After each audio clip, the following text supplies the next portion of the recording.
오늘 히브리서는 이제 마지막 장까지 도착했습니다. 예수 그리스도를 믿는 우리의 믿음이 어떤 것인지를 돌아보게 만드는 히브리서의 끝까지 오시느라 다시 한번 정말 고생 많으셨습니다. 우리가 히브리서의 말씀을 다시 한번 돌아보면 히브리서에는 과거에 대한 이야기가 참 많이 나왔던 것 같습니다.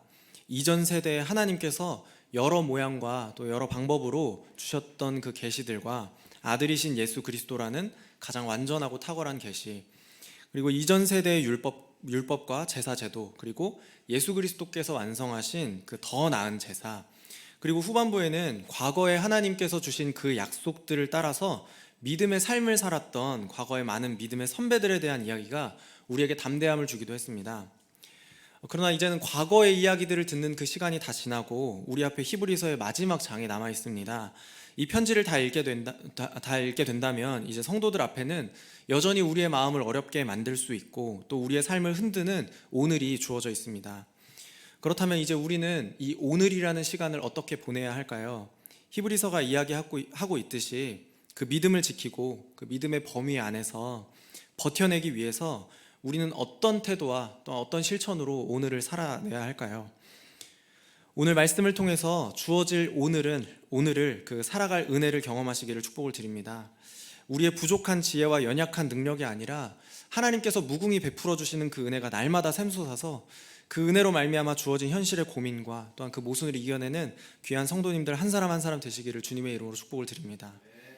먼저 우리에게 그 주어진 오늘을 은혜로 살아가기 위해서 우리는 먼저 영원한 진리의 은혜로 살아가야 합니다.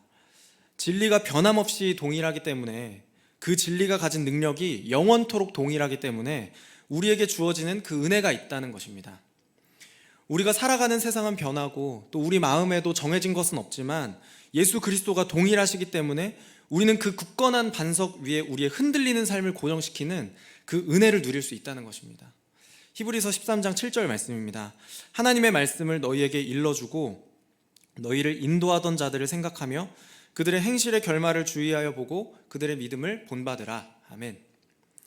히브리서는 성도들에게 너희를 인도하던 자들, 즉 성도들과의 동시대를 살았던 그 사람들이 아니라, 지도자가 아니라 과거에 하나님의 말씀대로 살았고 또 그 사람들의 그 믿음대로 살았던 사람들의 삶을 생각하고 또한 그 믿음을 본받으라고 이야기를 하고 있습니다. 이 생각하라, 본받으라 라고 하는 그 말은 단지 곰곰이 위인전 한 권 읽고 독후감을 쓰는 것과 같은 그런 생각은 아닙니다. 그들의 삶을 우리의 생각 안에 담아내는 것을 넘어서서 우리의 전 인격으로 우리의 삶을 변화시키기까지 담아내는 것을 의미합니다. 성도들은 과거에 하나님의 말씀을 가르치고 또한 성도들을 지도했던 지도자들의 삶을 자신의 삶에서도 담아낼 수 있어야 한다는 것이죠. 왜냐하면 그 과거의 지도자들이 믿음으로 살았던 그 삶 전체의 최종적인 결말을 우리가 보았기 때문입니다. 7절에는 그들의 행실의 결말이라는 단어가 기록이 되어 있는데요, 이 결말이라는 단어는 삶의 끝, 삶의 최종적인 결과를 의미하는 단어로 사용되었습니다. 히브리서 11장에서도 우리가 기록된 것을 볼 수 있듯이 그들의 삶은 믿음의 삶이었고 그 지도자들의 삶의 방식은 결코 세상의 방식과 같지 않았습니다. 그래서 성도들은 세상에서는 환난을 당하지만 세상을 이기신 그리스도를 믿는 그 믿음으로 담대할 수 있었던 사람들의 결말을 생각하고 또한 그 믿음을 본받는 삶으로 나아가야 한다는 것이죠. 그렇다면 과거에 살았던 그 믿음의 지도자들의 삶과 그 결말을 오늘을 살아가는 성도들이 주목해야 하는 이유는 무엇일까요? 그것은 과거에 그들의 믿음과 그들이 살았던 삶과 그 삶의 결말이라는 그 모든 영역에 영향을 주었던 그 진리가 영원토록 변함이 없기 때문입니다.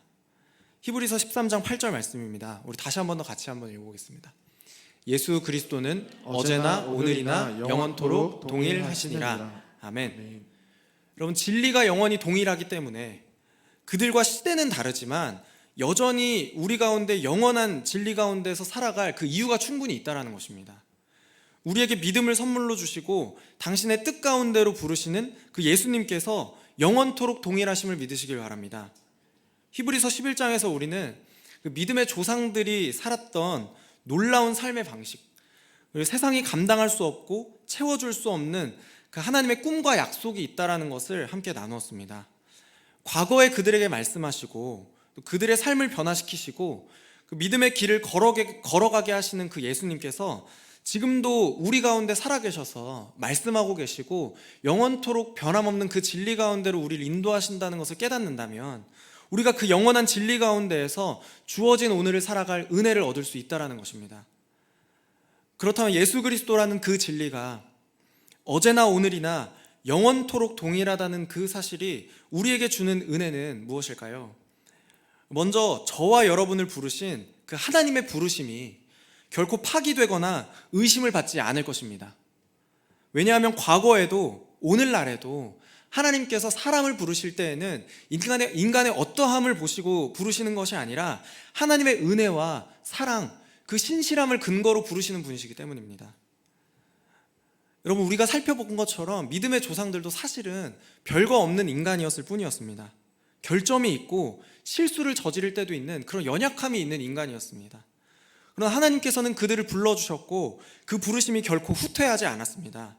만약 십자가의 능력이 아니라 인간의 노력이나 어떤 자격, 조건이 그 믿음의 삶을 살아내는 근거가 되었다면 그 어떤 누구도 하나님의 부르심에 합당한 삶을 살 수는 없었을 것입니다. 오늘 저와 여러분을 부르시고 당신의 자녀가 되게 하시는 그 예수 그리스도의 십자가의 진리가 영원토록 동일하다는 그 사실을 기억할 때 오늘 저와 여러분을 부르신 그 부르심 역시 결코 후퇴하지 않을 것입니다. 또한 영원히 동일한 예수 그리스도라는 그 진리는 모든 것이 빠르게 변하는 이 현대 사회 가운데에서도 여전히 우리의 삶을 견인하시는 굳건한 반석이 됩니다. 베드로전서 1장 24절부터 25절 말씀입니다. 그러므로 모든 육체는 풀과 같고 그 모든 영광은 풀의 꽃과 같으니 풀은 마르고 꽃은 떨어지되 오직 주의 말씀은 세세토록 있도다 하였으니 너희에게 전한 복음이 곧 이 말씀이니라. 아멘. 여러분, 사람의 마음은 어제와 오늘이 다릅니다.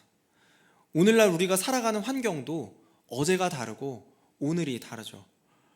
아브라함의 시대와 기드온의 시대가 다르고 모세의 시대와 다윗의 시대가 결코 같지 않은 것을 우리가 보게 됩니다.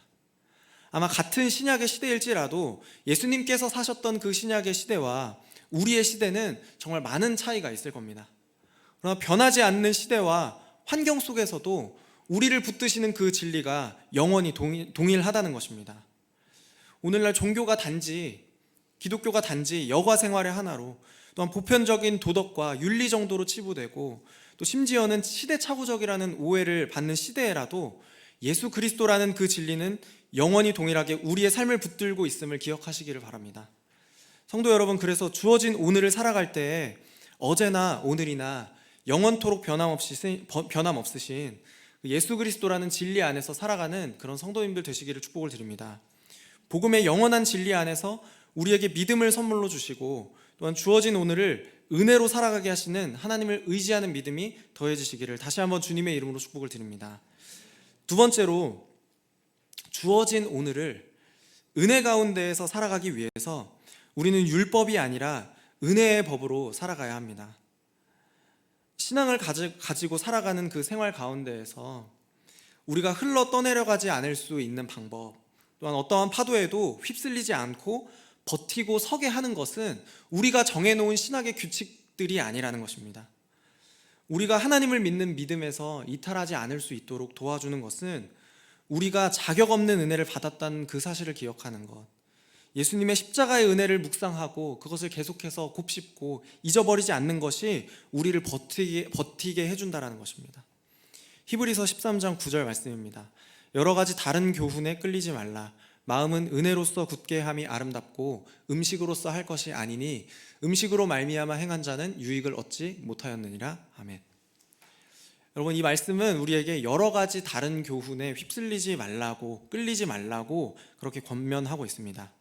그러면서 음식과 은혜라는 이 두 가지의 개념을 비교하고 음식이 아니라 은혜가 우리에게 유익함을 준다는 것을 가르치고 있습니다.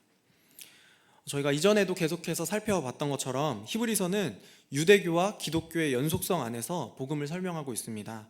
과거에 이스라엘 백성들이 믿고 섬겼던 그 하나님께서 섬겼던 하나님과 지금 예수님을 믿는 그 믿음이 결코 다르지 않다라는 것을 이야기하는 것입니다. 그러나 히브리서는 분명히 유대교와 기독교의 불연속성을 말하고 있습니다. 다시 말하면 이전의 조상들에게 주어졌던 언약 그리고 계시보다 아들이신 예수님을 통해서 주어진 그 은혜의 복음이 훨씬 더 탁월하기 때문에 다시 우리가 유대교로 돌아갈 필요가 없고 돌아가서도 안 된다라는 것을 이야기하는 것이죠. 마찬가지로 음식이라는 이 개념은 옛 언약과 레위기의 제사 의식들, 구약의 율법을 가리킵니다. 그래서 본문이 여러 가지 다른 교훈에 끌리지 말라라고 권면할 때 이것은 히브리서가 계속해서 강조하고 있듯이 육체의 법이 아니라 그리스도가 제시한 은혜의 법을 따르라고 이야기를 하고 있는 것입니다.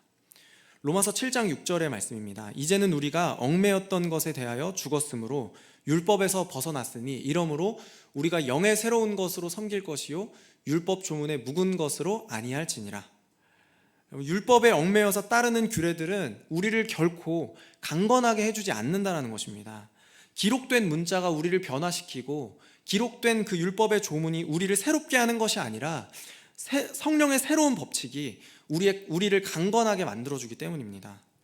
오늘 본문이 우리에게 말하고 있듯이 우리의 마음을 강건하게 하는 것, 우리의 믿음을 굳게 만드는 것은 성령의 새로운 법칙, 곧 예수 그리스도의 십자가의 은혜인 줄 믿습니다. 예수 그리스도께서 자신의 몸을 희생제사로 드림으로써 하나님의 사랑을 확증하신 그 은혜만이 우리를 성장하게 만들고 우리의 믿음을 더욱더 굳건하게 만들어준다는 것입니다. 여러분, 그래서 우리가 매일같이 반복하는 그 신앙의 훈련들에 속지 말아야 합니다. 물론 매일 성경과 큐티와 말씀을 묵상하고 또 제자 훈련을 받고 양육 훈련을 받는 것, 그것은 우리의 믿음에 있어서 굉장히 중요한 역할을 합니다. 중요한 도구가 된다는 것이죠. 그러나 그것이 우리의 믿음을 성장하게 만드는 것은 아닙니다. 중요한 것은 그렇게 반복되는 신앙의 훈련들 가운데에서도 그 가운데 은혜가 있냐라는 것입니다. 그곳에 예수 그리스도의 십자가의 은혜가 충만히 있고 또 그것을 우리가 계속해서 곱씹는 그 은혜의 현장에 우리가 들어가 있는가 하는 것이 더욱더 중요하다는 것입니다. 만약 매일매일 반복되는 그 신앙의 훈련 가운데에서 정작 은혜가 없다면 그것은 로마서의 말씀대로 율법 조문에 묵은 것이 될 뿐입니다. 예수 그리스도께서 자격 없는 자에게 베풀어 주신 그 은혜에 대한 감격이 없다면 반복되는 예배와 신앙의 훈련, 그런 것은 사실 우리에게 아무런 유익도 되지 않을 것입니다. 우리의 믿음을 굳게 하고 마음에 확신을 주시는 그 하나님의 은혜가, 그 십자가의 은혜가 저와 여러분의 마음 가운데 충만하기를 원합니다. 그래서 예수 그리스도의 은혜로, 그 자격 없는 자에게 베풀어 주시는 그 은혜의 원리로 새롭게 된, 마음에 굳은 확신을 얻게 된 성도들의 삶에는 한 가지 변화가 찾아오는데요, 그것은 그 삶의 원칙이, 성도들의 삶의 원리가 율법이 아닌 은혜의 원리로 새롭게 되어진다는 것입니다. 그리스도가 각 성도 한 사람 한 사람에게 주셨던 그 은혜의 원리대로 나도 세상을 바라보게 되는 그 놀라운 변화가 우리에게 주어진다는 것이죠. 히브리서 13장 12절부터 13절 말씀입니다. 저희 같이 한번 읽어보겠습니다. 그러므로 예수도 자기 피로써 백성을 거룩하게 하려고 성문 밖에서 고난을 받으셨느니라. 그런즉 우리도 그의 치욕을 짊어지고 영문 밖으로 그에게 나아가자. 아멘.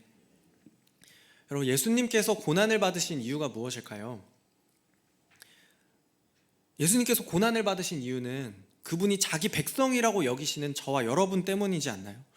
우리가 자격이 있기 때문이 아니라 우리를 먼저 사랑하시고 또 먼저 찾아와 주신 그 은혜를 베풀기 위하여서 예수님께서 고난을 받으신 건 아닌가요? 영문 바깥이라고 하는 그 의미는 성경 안에서는 부정적인 의미를 가집니다. 정결하지 않고 부정한 자들이 나가는 곳이 영문 바깥이고 환영이 아니라 배제를 당하는 장소가 영문 바깥입니다. 그러나 예수님께서는 우리를 위하여서 그 영문 바깥으로 나가시는 그 십자가의 수치를 견뎌내셨습니다. 그래서 그런 방식으로 은혜의 원리로 우리에게 베푸신 그 예수님의 은혜를 경험한 자들은 결코 성 안에 머무르려고 하지 않는다는 것입니다. 오히려 예수님을 따라서 영문 바깥으로 나아가서 예수님의 모습을 따라서 예수님과 똑같은 방식으로 자격 없는 자들을 사랑하는 것이 성도들의 삶이라는 것입니다. 예수님께서는 10,000달란트를 빚진 자의 비유를 통해서 은혜 받은 자들의 합당한 태도가 무엇인지를 우리에게 지적하고 있는데요. 마태복음 18장 32절부터 33절 말씀입니다. 이에 주인이 그를 불러다가 말하되 악한 종아, 내가 빌기에 내가 네 빚을 전부 탕감하여 주었거늘 내가 너를 불쌍히 여김과 같이 너도 내 동료를 불쌍히 여김이 마땅하지 아니하냐 하고. 아멘.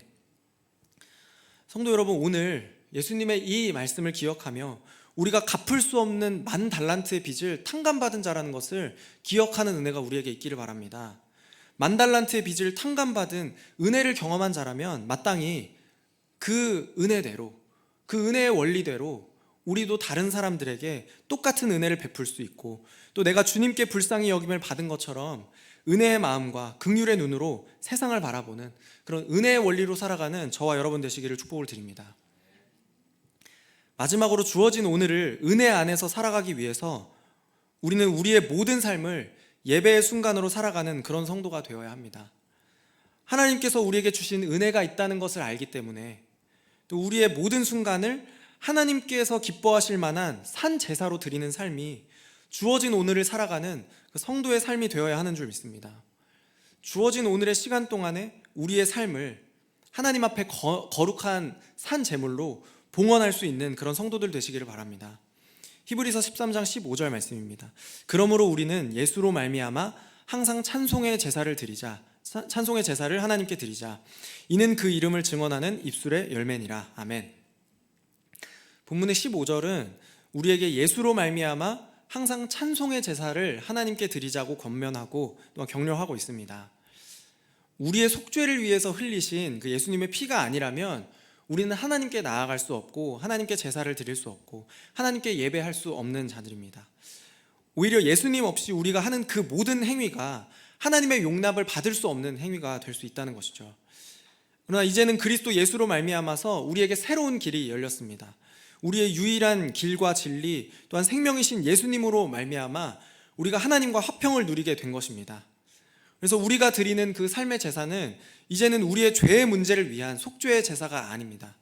예수님께서 희생 제물로서 모든 죄의 문제를 영원히 해결해 주신 그 속죄의 제를 통하여서 이제는 우리의 삶이 하나님께서 기뻐하실 만한 찬송의 제사, 감사의 제사를 드릴 만한 담력이 우리에게 주어졌다는 것입니다. 오늘 본문은 그러한 제사를 입술의 열매라고 특정하여서 이야기하고 있습니다. 하나님께서 기뻐하실 만한 찬송의 제사란 무엇일까요? 그것은 우리의 일상 속에서 하나님의 하나님 되심을 노래하고 또 찬송하면서 그분의 은혜와 사랑을 우리의 입술로 고백하는 삶일 것입니다. 우리는 때로 교회의 공적인 모임 가운데에서는 찬송의 열매를 내지만 그 열매가 우리의 일상에서는 연결되지 않음을 보게 될 때가 있습니다. 여러분, 그래서 우리는 이러한 일들을 위해서 기도해야 합니다. 우리의 입술의 고백이 우리의 삶 속에서 열매 맺기를 위해서 기도해야 합니다. 특별히 입술의 고백과 그 삶의 고백이 열매 맺기 위해서, 함께 열매를 맺기 위해서 우리는 먼저 주님께서 우리의 마음을 먼저 주관하여 주시기를 위해서 기도해야 합니다.